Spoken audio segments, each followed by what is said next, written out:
Welcome back to Disturbed Reality. The year 2023 has been an eventful one in the Cartel world.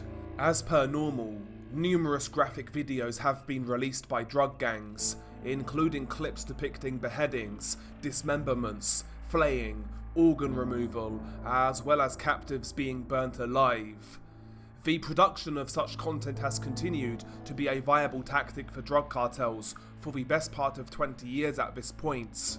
2023 has marked various changes in the landscape, from high-profile capos being captured, to new groups emerging to stake their claim in the ever-brutal drug trade.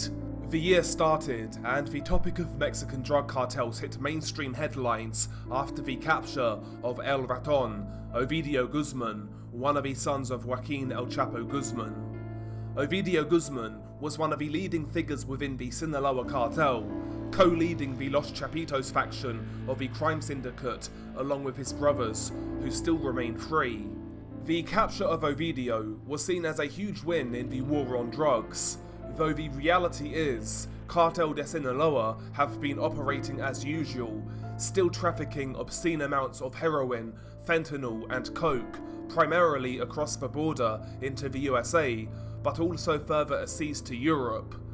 Despite the challenges Cartel de Sinaloa have been encountering from law enforcement, they still remain arguably the strongest and most powerful cartel in Mexico.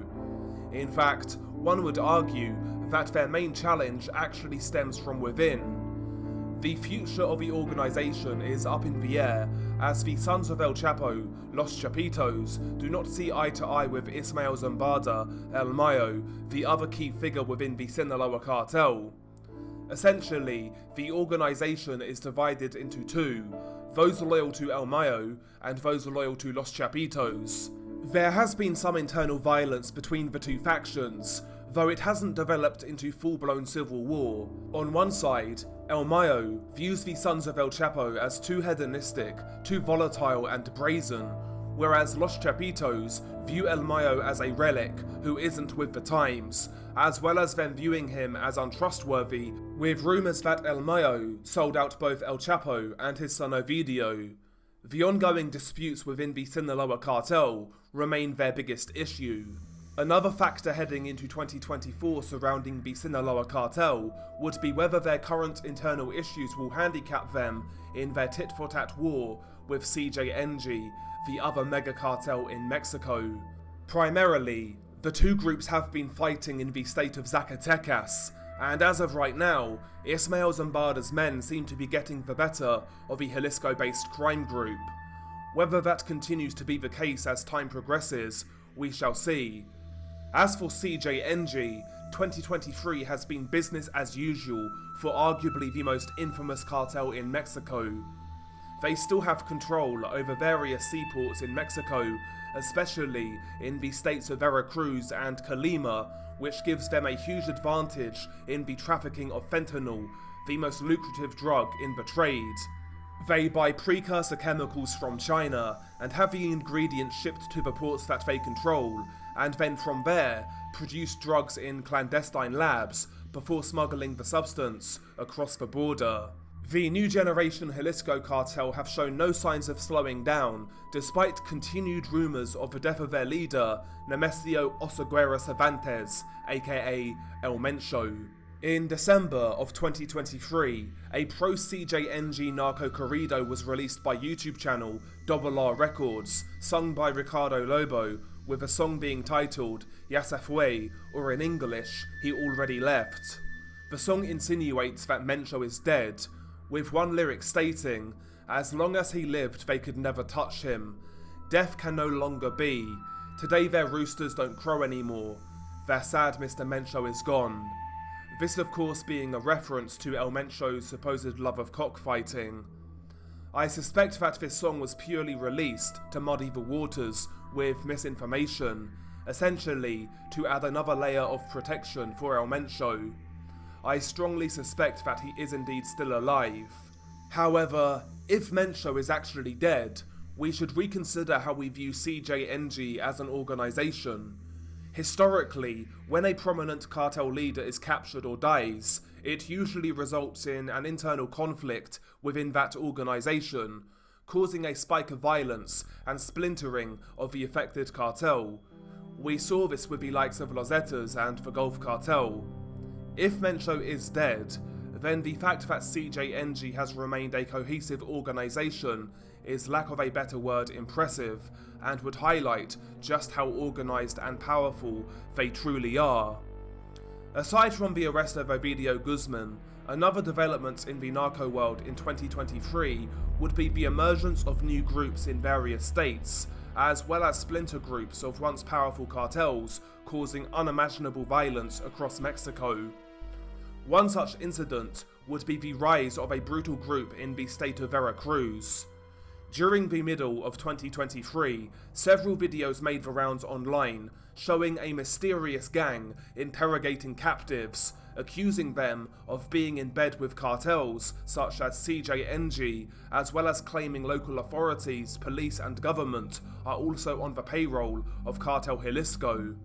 The gang don a distinctive look, similar to that of Los Tercios back in the day. They wear all black uniforms, carry high-power weaponry, and always have their faces covered. Their hoodies are embroidered with Los Tercios. Los Tercios, or as they are also known, Grupo Tercios, are a new gang recently formed in the state of Veracruz, primarily operating in the Poza Rica region. Los Tercios' origins are mysterious, but it is generally believed that they are a collective of breakaway individuals from the likes of Los Zetas Vieja Escuela, the old school Zetas, as well as other smaller drug gangs. They have primarily been relying on criminal rackets such as extortion in Poza Rica, and they have shown that they are all too willing to terrorize the general public. They've been accused of a spate of murders, including that of a female doctor and her daughter. The gang have also made oil theft a primary income source, which is where the beef with CJNG stems from. They have been battling against a CJNG cell known as Los Tercios to take control of the oil zone. In one video recently released by the group, 4 civilians can be seen being held captive, tied up and blindfolded. A narrator reads out a statement, warning citizens of buying stolen fuel from rival groups. They state by doing so, they are supporting murderers and people who hurt innocents. Kind of hypocritical, considering how Grupo Tercios have been operating in the region.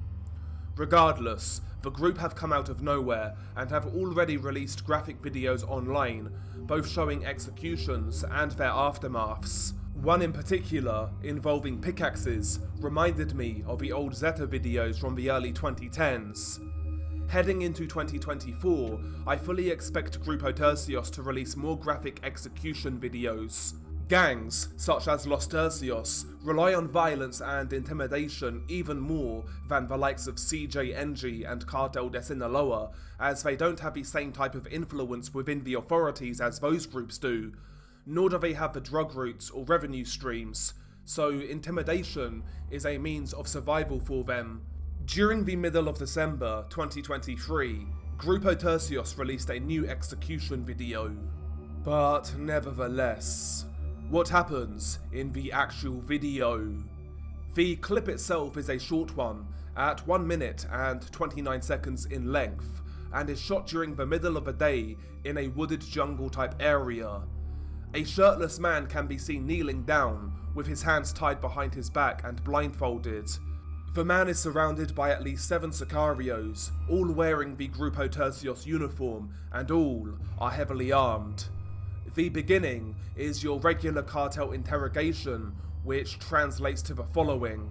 The interrogator asks, "What's your name?" The captive replies, "Jose Herrera Cruz." "How old are you?" Jose replies, "I'm 35 years old." "What do you do for a living?" Jose replies, "I'm a professional crane operator." "Where do you live?" the sicario asks. "My residence is at the Sor Juana Inez de la Cruz, in the Parcela 14 neighbourhood." The sicario then asks, "Tell us the name of the person who gives you money from the stolen diesel that comes out of the Pemex facilities." "His name is Enrique Rodriguez," Jose states. "He's the driver that was recently abducted several days ago." The sicario then asks, "How does El Ojos get those funds?" The captive replies, it's placed inside a locker of a break room that's adjacent to a cafeteria. The Sicario replies by asking, what is the job title of El Ojo's inside Pemex? He's in charge of the receiving department, the captive states. The captive is then asked, who receives those funds that El Ojo's acquires from the stolen fuel? The captive replies, that would be the Los Tercios mob. Who authorizes the shipment of diesel for Los Tercios? The captive replies, Fernando Castillo and Fernando Gonzalez Reyes. The interrogation then ends, and the Sicario reads one final statement. You have 48 hours to remove all of the charges that were placed against El Coco's mob. We no longer want to see his men working, much less that they are within the Pemex facilities. Otherwise, the next individuals that we capture will play a part within the purge. It's best for the fucking Charas to stop calling on the businessmen and traders expecting a Christmas bonus. You hungry fuck that should be ashamed of yourselves. Your damn leader is out there like a boss, spending the very money that you stole for him. Our purge continues, and we won't stop until we've removed fucking everyone from Poza Rica. This will keep happening to everyone who doesn't fall into formation with us. Hitmen in unison scream, we are the absolute Grupo Tercios. After the interrogation, the brutality then ensues. A man takes a wooden paddle that is somewhat shaped like a cricket bat, and he strikes the victim hard on the back of the head, which instantly drops him as he face plants on the ground. The sound of a wooden bat cracking the victim's skull reverberates through the forest. It's a loud thud, and the victim lets out a groan as he is struck. The Sicario then smashes the victim on the back of the neck hard. Once again, the thud echoes through the forest. The victim is completely knocked out, and potentially the second strike may have broken the victim's neck.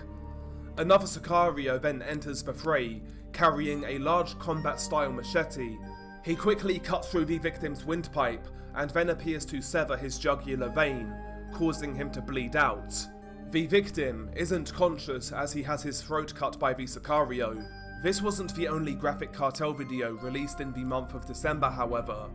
The Escorpion group, a splinter faction of the Gulf Cartel, also released a video showcasing the execution of 8 captives.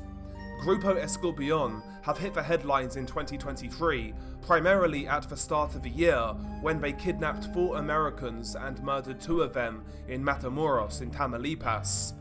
The Escorpion group have been battling in the state of Tamaulipas against rival Gulf Cartel splinter groups, and most notably against Los Zetas Vieja Escuela, the old school Zetas. May of 2023 in particular saw a spike of violence as fighting between the groups intensified in Tamaulipas.